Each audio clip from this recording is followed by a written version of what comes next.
Sure. Now, 2 minutes before the launch, we'd like to give our viewers a little bit more background on this mission. The Chang'e 6 spacecraft will embark on a 53-day journey to the far side of the moon and back, returning lunar soil and rocks to Earth.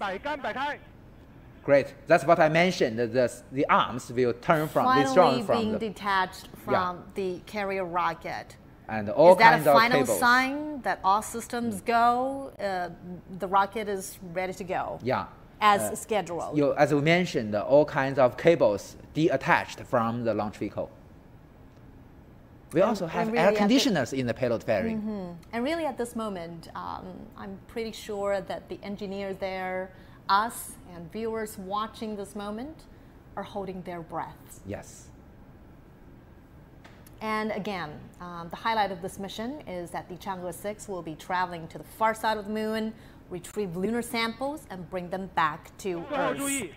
And if successful, this will be a history-making mission. 1 minute countdown from the launch pad in Wenchang in southern China's Hainan province. You can see the 4 boosters. 50 seconds countdown. Well, certainly this mission will help us understand the Earth's formation, its evolution over billions of years. 30 seconds countdown.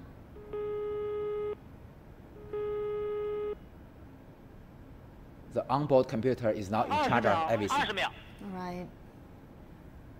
And certainly we'll bring you every detail from the launch as the rocket blasts off. Final 10 seconds countdown. 3, 2, 1. Ignition.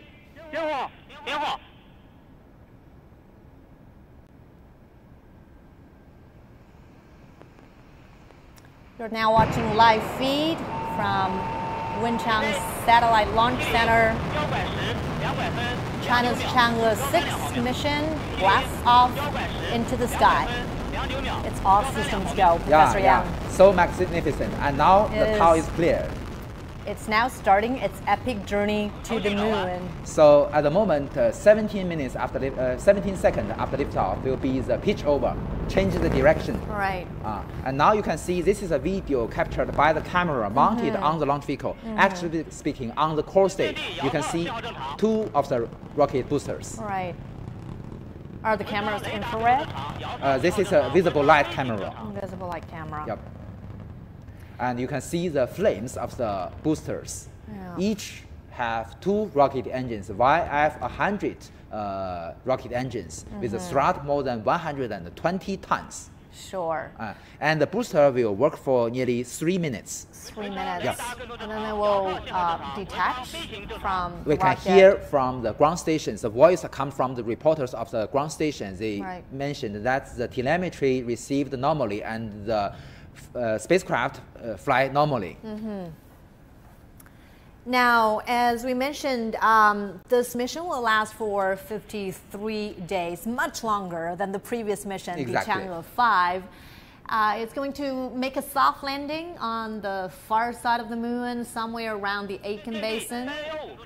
And then it's going to bring back lunar samples from the moon. Next step will be the separation of the side boosters. We have 4 boosters within several seconds. As we were discussing, Professor Yang, how long would it take for the probe to actually land on the moon? Well, the powered descent only lasts for several minutes, less than 10 minutes. But they will wait for this moment on the circumlunar orbit for several days. So that depends on the design of the whole mission profile. And next, we will be seeing the separation of the boosters soon. Now, even the launch moment was successful. We couldn't say that this entire mission is a success because every step of the way will be pivotal for the entire mission. There's complicated procedures involved, and we're going to bring you all the details in our live coverage. What will be the moment that marks the success of the launch phase of this mission? Yes. Which part? The separation of the probe with the end stage of the launch vehicle, and also that's the unfolding of the solar panels. Solar panels. Okay, great, beautiful. Boosters. Yes, all the 4 side boosters separated normally. Applause from the control center. And that's certainly another step forward. Yes. So the rocket will continue to work several minutes. So and the next critical step will be the separation of the payload fairing. Right. Because that it's in the ascending phase and its altitude is go higher and higher. So at a certain moment, we do not need the payload fairing to protect the probe. Right. We are now a little over 4 minutes into this mission, and it looks like so far so good. So now it's a flying of the first stage. So as I mentioned, the first stage have 2 rocket engines with liquid hydrogen and liquid oxygen as a propellant. Sure. And each of the... Okay, this is a 3D animation. 3D animation, yeah. and back this to is a the video cameras from installed. the camera. Yeah. Right. And you can see this is now today. At this moment, we can see the fuselage of the first stage. And as I mentioned, we have 2 rocket engines on the first stage of the YF-77 rocket engine.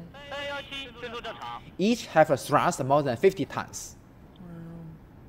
And we just heard a voice. That's the ground station, the radar tracking the spacecraft very normally. And approximately how high is it? How far away is it now from Earth?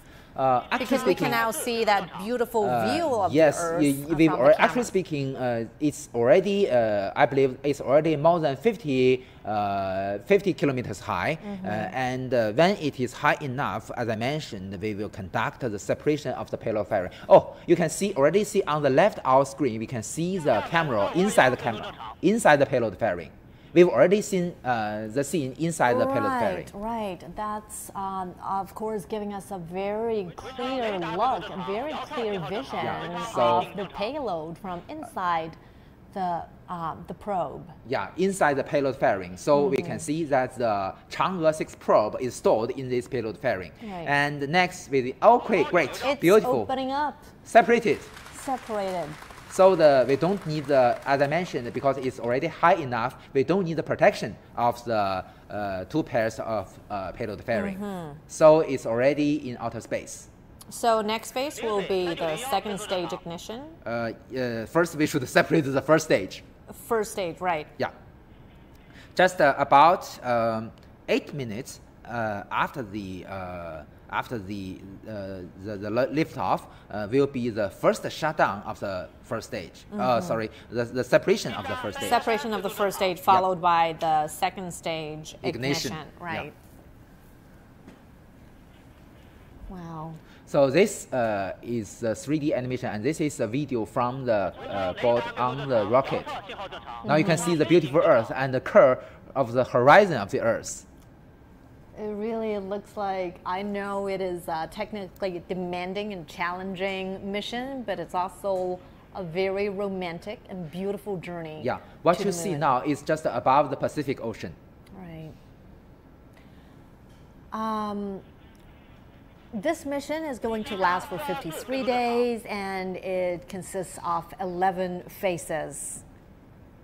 Every detail, every single action could have an effect on the entire mission. Every step, as you mentioned, every step is important.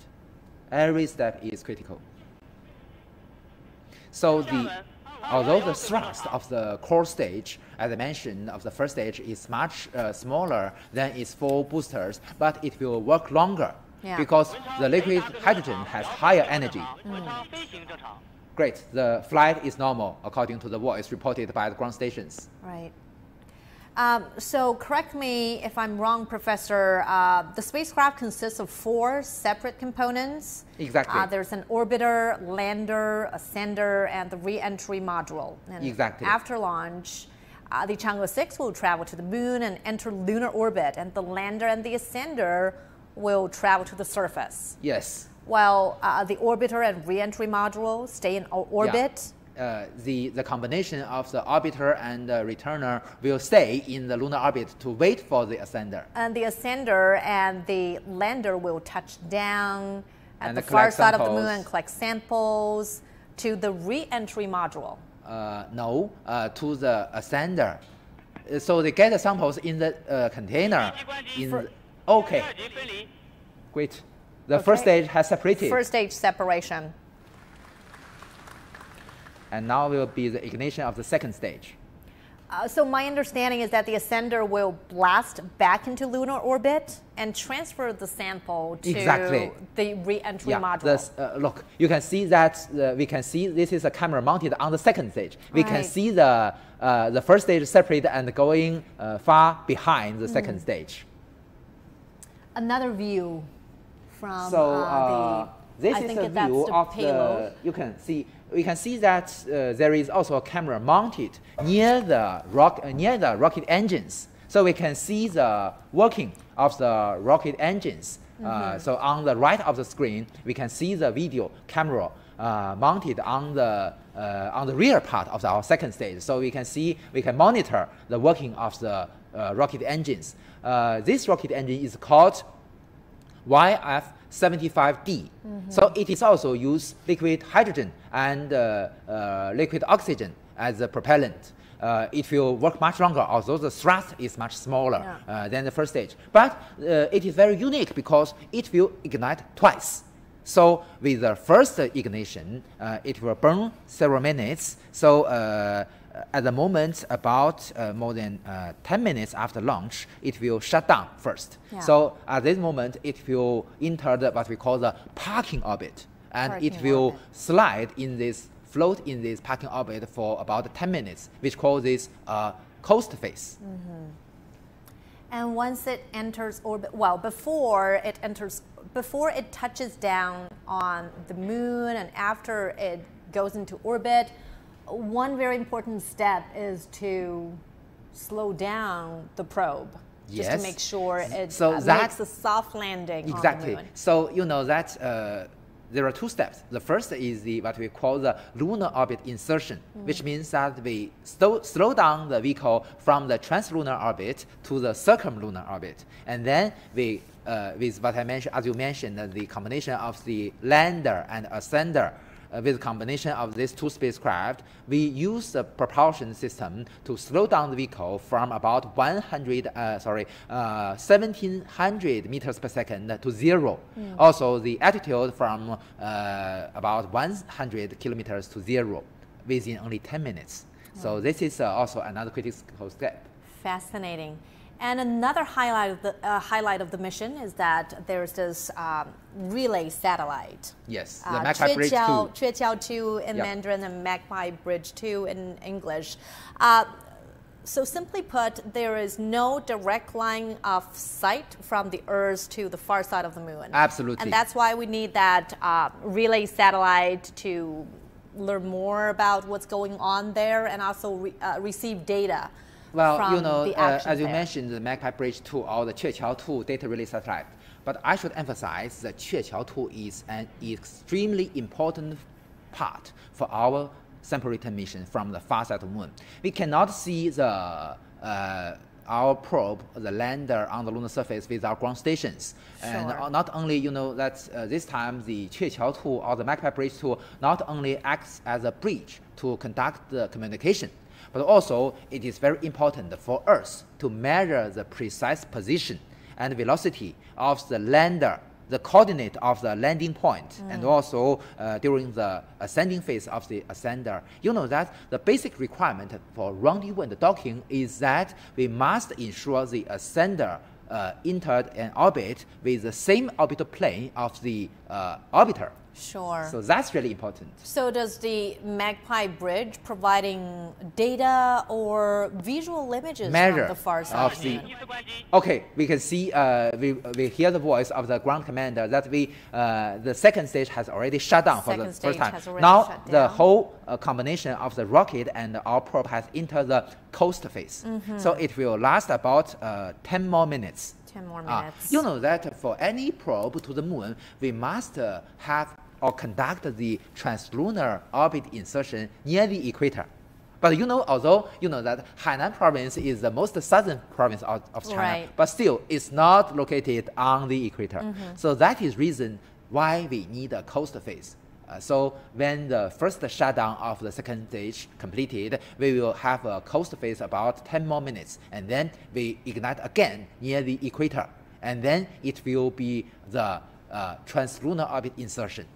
We can just wait. So again, the MAGPIE Bridge 2, does it provide data or visual images of how the probe is there retrieving samples from the Aitken Basin? Actually speaking, the camera mounted on the lander will monitor the whole sampling procedure. And then the signals of these videos will transfer first to our MAGPIE Bridge 2 data relay satellite, and then forward it to the Earth. Is there a time delay, I would imagine? The time delay is only 1 more second. You can a little more than a second. Yeah, because you know that it's too far from the Earth. The distance is more than 380,000 kilometers away. What if the command center gives some orders to the probe? Does the MAGPIE Bridge 2 also do the job? Exactly. So we cannot directly send the command to the probe, to the lander directly. We can only first send the command to the MAGPIE Bridge 2 and then forward that to the lander. So now we can still, you know, that at this moment we still have the communication with the spacecraft with the help of our Tianlian data relay satellite. So you can see we can still send the video captured by the camera mounted on the second stage. So this is a 3D animation, but it is based on the real data we get from the parameters measured by the sensors on board our spacecraft. So it's just fly above the Pacific Ocean. So when it reaches the equator, it will ignite again. Yeah. Before we get to the technical details of this mission, Professor Yang, let's talk about the different types of landing or different types of lunar exploration. Because there are the flybys, there's the hard landings, and then there's the soft landing. I remember there's one more type. Which part is the most technically challenging? Absolutely, the sample return will be the most challenging one, like this one. You know that, as we discussed before, China has already conducted 3 phases of the lunar exploration program in 3 very simple Chinese words. 绕, 落, 回. 绕 means orbiting in English. And you know that we conducted this by the Chang'e 1 probe and the Chang'e 2. And 落 means landing. Landing conducted by the Chang'e 3 and the Chang'e 4. And 回 means sample return. So we conducted with Chang'e 5. So you see, for each one step, we also need to do the things on the previous step. For instance, if you want to conduct a landing, you must have the orbiting. And for the sample return, you must first have the orbiting and then the landing. Yeah, it's always a follow-up mission of the previous one. So we master the key technologies one by one.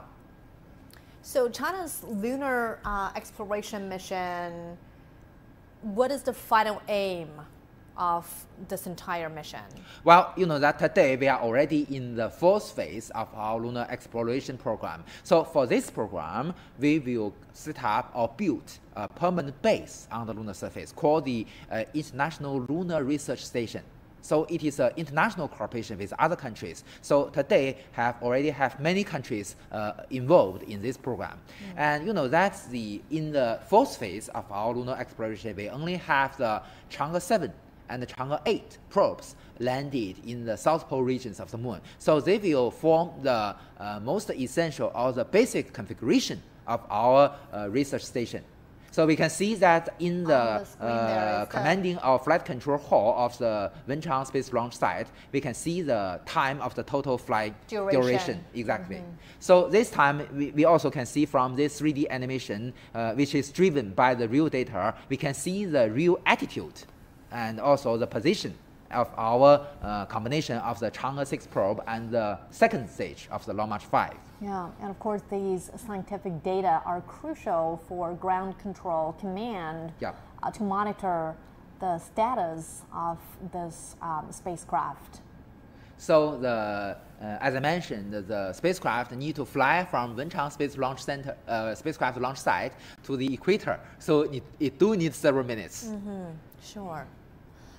So again, our plan to build a lunar research base. Exactly. Would it be on the far side of the moon? It still depends on which is the final chosen position. But absolutely, it will near the South Pole, whether it will on the near side or on the far side of the moon. But still, you know that we've already talked about the Qiuqiao-2 data relay satellite. It is very interesting that the Qiuqiao-2 chose a quite different orbit comparing with its successor, the Qiuqiao-1. So you know that the Qiuqiao-1 located in what we call the halo orbit, very close to the what we call the Earth-Moon L2 point, which is far from the moon, about actually speaking about 70,000 kilometers above the moon. But this time we choose a high elliptical orbit circle around the moon for this Qiuqiao-2, because with this design, the orbit will be much closer to the lander, so it can get more high-rate communication for the for its lander. And again, this is the time.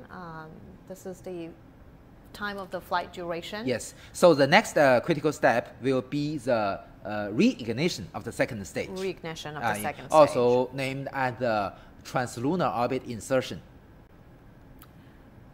So at this moment, the combination of the spacecraft are in what we call a parking orbit. Parking orbit. Parking orbit. So the altitude of this orbit is usually only about 170 kilometers to about 200 kilometers in altitude. So it's not very high from the Earth, but still it is outside the atmosphere. So it is possible we fly in this orbit in a very short period, for instance, this time in about 10 minutes, to fly to the equator. You mentioned just now the long-term goal of China's lunar exploration program is to build the scientific research base on the moon's surface. But it couldn't stop just there, because China has a bigger goal of sending people, astronauts, onto the moon by 2030. Yes, so we both have robotic missions and manned missions to the moon. So each mission are very important and very necessary for us. For the robotic missions, you have more choices because the budget is much lower than the manned missions. For instance, for lunar probe or sending return mission, we only use the Long March 5 mission, Long March 5 probe, Long March 5 rocket, which can send about more than 8 tons the payload to the moon. But for a manned mission, we at least need the capability more than 40 tons. You can see how the difference is.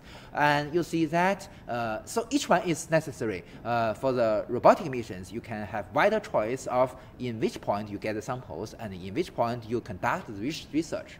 But for the manned missions, you know that we can brought our experts to the moon. For instance, during the Apollo 17 missions, a scientist, Mr. Harrison Schmitt, were brought to the moon. You know that he's a scientist and he conducts all kinds of very complex operations on the lunar surface. So this is very meaningful and very necessary. But of course, he must have undergone intense training in order to become an astronaut. Yeah. Right. Right. So this race back to the moon is going on in different countries. I don't recognize it as a race. You see that China developed our space technology, conduct our lunar program, not only the robotic program or the manned lunar program, according to our needs to promote our high technology. To have the space technology, to develop these technologies, benefit our daily life, benefit our progress of the society. So we don't have the risk of with other countries. Whether the other country will be earlier than us or behind us, we don't care about that. Yeah, China has always maintained its position that the exploration of space is peaceful and the benefits should be shared by all of humanity. Exactly. And you see that for the human being, the moon has other very important meanings. You know that today the energy is a great problem for the human being, for the sustainable development for the human being in the future. But you see there are helium-3, very sufficient helium-3 resources on the lunar surface. Although today it is still too early to talk about collecting the helium-3 at this stage. Earth's benefit, but the resources, the reserves there could power Earth for centuries. Maybe next century, maybe later. So if in the future, theoretically speaking, it is possible for Earth to master the technology of controlled fusion power. If we can get or master the technology of controlled fusion power, it will be the completely green energy resources for the human being. And you know that, as you mentioned, the helium-3 on the lunar surface can be used for thousands of years for human beings. So that is the reason why the lunar exploration is so meaningful today. And that could certainly help address the climate and energy crises that we are facing today on Earth. But I still should emphasize that's still too early to talk about this now. It's a blueprint. It's a long-term exactly. goal. It's a vision. Yeah, it's a vision. So about 5 minutes left for the second ignition of the second stage. So we will conduct the lunar orbit insertion very soon. So you may notice at this coaster phase, we also have the control. You can see that although it is not a real video stream, but the 3D animation, as I mentioned, is driven by the real data, by the real parameters. So you can see that the attitude or the direction of the combination of the spacecraft is still very, very stable because we have the attitude control engines on board our second stage of the Long March 5. Sure. We're now about 24 minutes into this mission, the Chang'e 6. This is a milestone mission as it will mark the first time that a spacecraft will make a landing, hopefully, a soft landing on the far side of the moon and bring samples back. We have a measure to adjust the duration of the coaster phase to have different choices of the launch window. So this is also a key technology we've already mastered several years before. And with this help, we can extend the launch window. And as I mentioned, you know, as we've already discussed, you may remember just now, we already discussed the influence of the weather. There are all kinds of things that can influence the possibility of a launch. So to extend the launch window, we master this technology. Right. So for humanity to further explore the moon, it's not only for us to get a better understanding of the planet, but also for us to go deeper into the universe. For example, maybe perhaps one day in the future, the moon could be used as a launch pad. Yes, quite right. For our journey to Mars. Yes, and according to the analysis of many experts, it will be cheaper. You know that although I don't agree that we human beings today we should colonizing Mars. Until now, the human being has not mastered the necessary technologies to colonizing Mars. But I always support that the human being now, we should set up a permanent base on the Martian surface. It is very meaningful and also very important for us.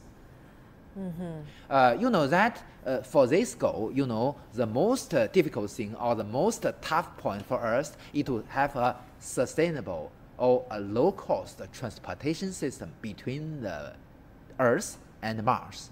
And during this process, I think there are two things we should consider. The first one is the on-site resource utilization, either on the Martian surface or on the Earth. On the moon. On the moon. Yeah, so if we can utilize the great. We can see the scene in the. They all look very relieved, the relaxed, and that's certainly a good sign for the mission, meaning the most so risky now we are part. very close to the second ignition.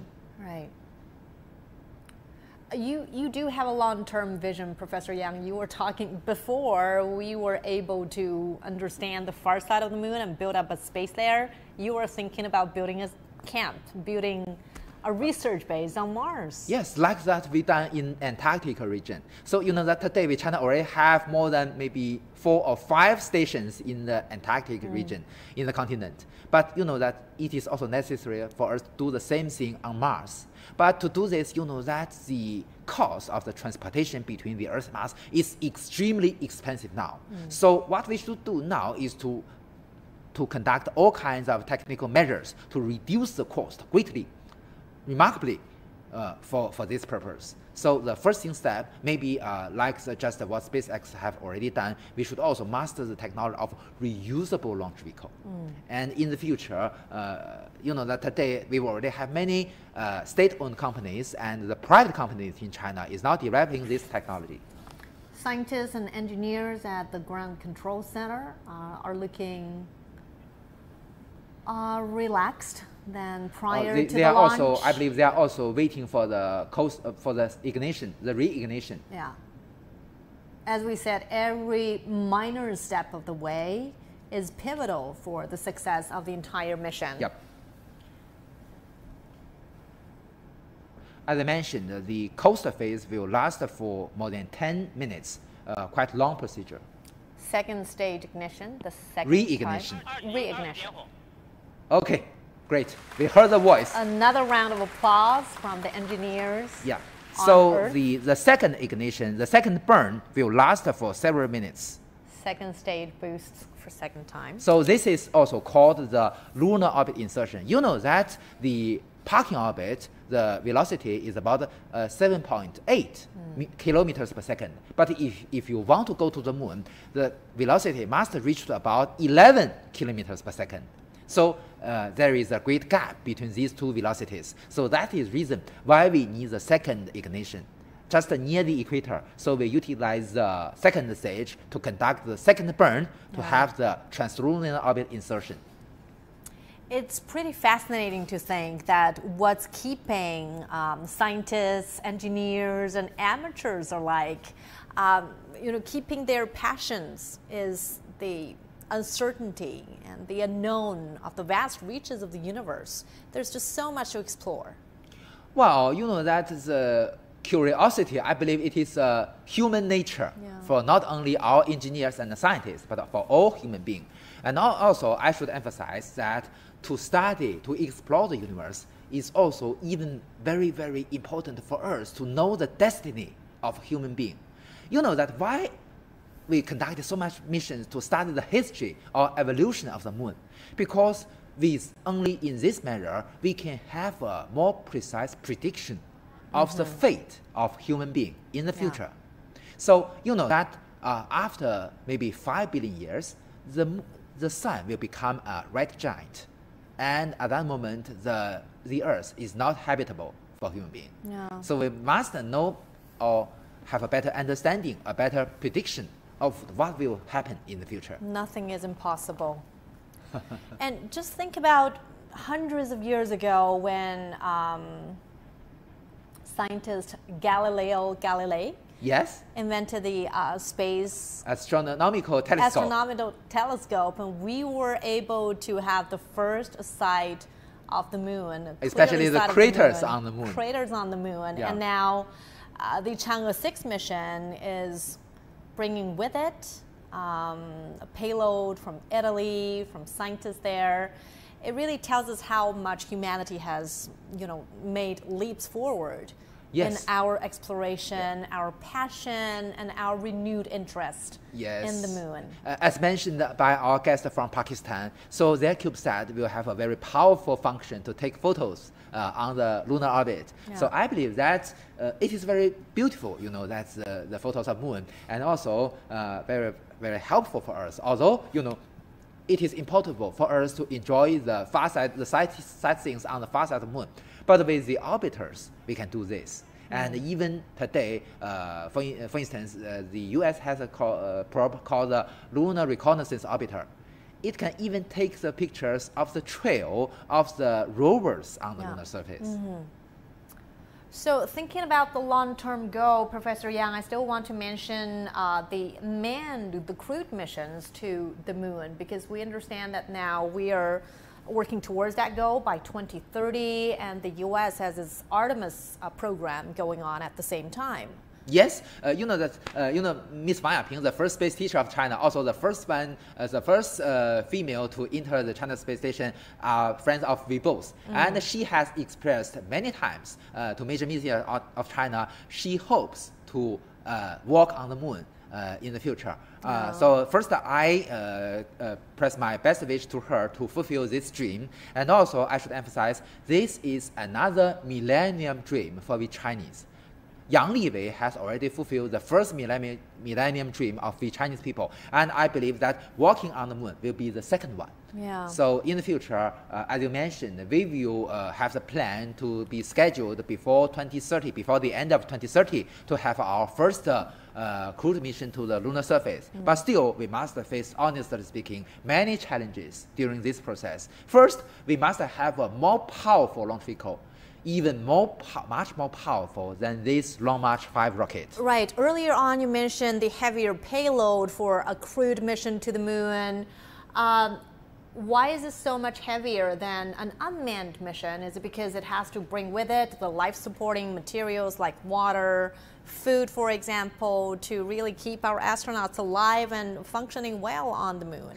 You know that we can have a comparison between the Shenzhou spaceship and the future manned spaceship to the moon. You see that the total mass of our Shenzhou spaceship is more than 8 tons. But you know the difference between Shenzhou spaceship and the spaceship to the moon is that for the spaceship to the moon, it must have much greater capability to change its velocity comparing with the Shenzhou spaceships. So that is reason why our Mengzhou, the next generation spaceship, if it goes to the moon, it will have a very huge fuel tank and have so much propellant. You know that the moon is a big celestial body, although it is much smaller than the moon, than the Earth. So when approaching the moon, we must deaccelerate or brake to conduct the lunar orbit insertion. And also, we need to go back to the Earth. All these procedures need a lot of propellant. So that is the reason why the Mengzhou spaceship is more than 26 tons. So you can see it's even only not include the lander, even the spaceship itself is 3 times heavier than our Chang'e 6 probe. So that is reason why we need another much more powerful rocket, actually speaking, Long March 10 for this process. It's heavier because it requires much more fuel to power the mission. Yeah. So still the second stage is burning. After it is burned off, the probe, the combination of the second stage and our Chang'e 6 will enter the translunar orbit. Right. Great. So it's already shut down, as I mentioned. Already shut down. Yeah. So the next critical step will be the separation between the rocket and the probe. All right. And after that, we'll be awaiting the solar panel to open up. Yeah. So this is viewed by the camera mounted on the second stage. Well, Professor Yang, I know you are really a professional photographer as well, taking pictures of the moon. What do you fantasize when you look at the moon from Earth? Well, you know that with the telescope, we can get more details of the lunar surface. I enjoy this, and also many of my foreign friends like it and endorse me on the social media. And also, you know that for system designer on spacecraft, we must be very familiar with the optical systems. So this is how I can master the necessary skills for the for study the optical systems. So we can see that on the right, top right is a 3D animation based, as I mentioned, driven by the real data. So still at this moment, we can see the dashed lines is the communication links between the ground station. Okay, beautiful.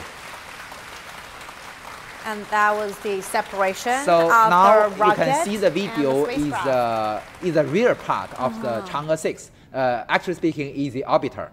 So we can see the cylindrical part of the probe is the biggest part is the orbiter. So this certainly marks another important step in this mission. That's the separation of the rocket. Yes. And so the so this is also another critical step, and then will be the unfolding of the solar panels. Both on the orbiter and on the lander, because they will fly independently several days later. So we need the unfolding of the two pairs of solar panels. And until these two sets of solar panels are opened up, that will mark the success of the launch mission. Exactly. Moreover, we should also evaluate the accuracy of its initial orbit, because you know that only it is accurate enough we can have the possibility to conduct the successive procedures. And I also want to talk about China's space station, the Tiangong. What kind of international cooperation is being showcased on the CSS? I believe that our Tiangong space station is a very ideal place to conduct the international cooperation. So today we already have the joint experiments with other countries. And next step, we've already talked many times, will be the visiting of the foreign astronaut to our Tiangong space station. So you know what, Professor Yang, when I see the scientists, engineers taking out their glasses, it means that they are really relieved to see how well the mission is progressing. Yes, quite right. And finally some smiles from these scientists there.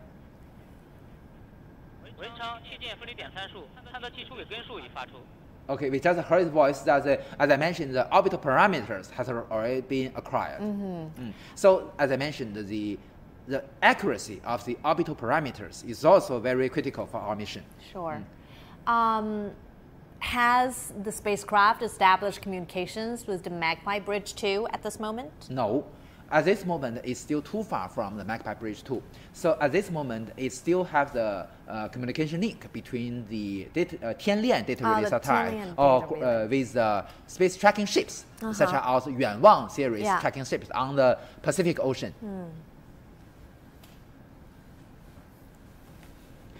They are already in SMILE. So that means that the most risky part has already passed for the launch. And they start talking and having some small chat over there.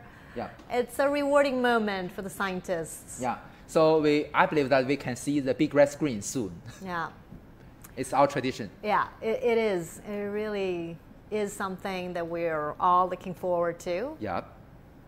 Now you can see it's already more than half an hour now. So that is a very important feature for the launch of the Long March 5 or the Long March 3A series. Because it needs a coaster phase that lasts very long. And now let's hear some more insights from Mark McCaughrean, former senior advisor for science and exploration at the European Space Agency in the Netherlands. Thank you so much for joining us on our program. Now, as we are both watching for, as we're both waiting for that big moment, the announcement of the success of the launch mission, what aspects of Chang'e 6 lunar mission are you most looking forward to? Well, as a scientist, you know, it's an amazing thing to be able to go to the far side of the moon and bring samples back. It's very different from the near side of the moon, the piece of the moon we see all the time because of the way the moon is locked to the rotation of the Earth. It also will hopefully bring us some idea about the way that the moon was struck by these very large impactors, by asteroids. Early in the solar system history, billions of years ago, was that something that happened very quickly in one big bunch of impacts, or was that something that happened slowly? And by returning samples from that particular location, the South Pole Aitken Basin, we should actually be able to learn much more about the history of our solar system that way. So that's really exciting.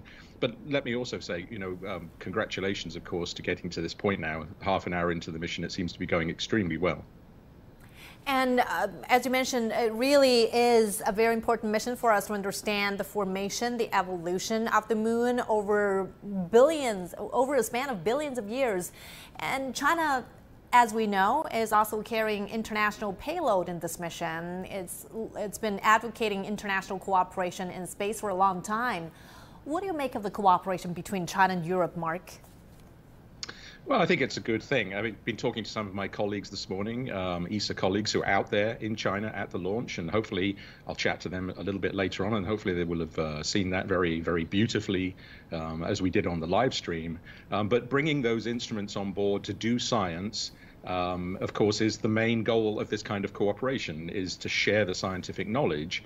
And this is something where, of course, we collaborate internationally. We collaborate with the United States, we collaborate with Russia, we collaborate with Japan, and we collaborate with China. We also have a mission which should be launched in the next year or so called SMILE, which is a collaboration between China and ESA, where that mission will be investigating the magnetic field of the Earth. And that's an important aspect which is linked to so-called space weather, where the impact of the sun on the Earth's atmosphere is something we want to study in more detail. So we just saw the launch contract for that was signed last week. That will be a European launcher with a European Chinese payload. And what we just saw today is European parts on a Chinese-led mission to the moon. So I think that this scientific collaboration is, of course, very important. We should always keep in mind that space is a very political environment, of course, and there are all sorts of geopolitical issues in the background here. But as a scientist, I'm very happy to see this collaboration go forward. Mark, let me also ask you this. I could see Chinese calligraphy hanging on the wall, and I'm pretty sure that you're familiar with the Chinese culture as well. And you must also know that the Chang'e is named after this legendary Chinese moon goddess. Do you also share this dream of lunar exploration, this passion, and of course renewed ambition to explore the moon?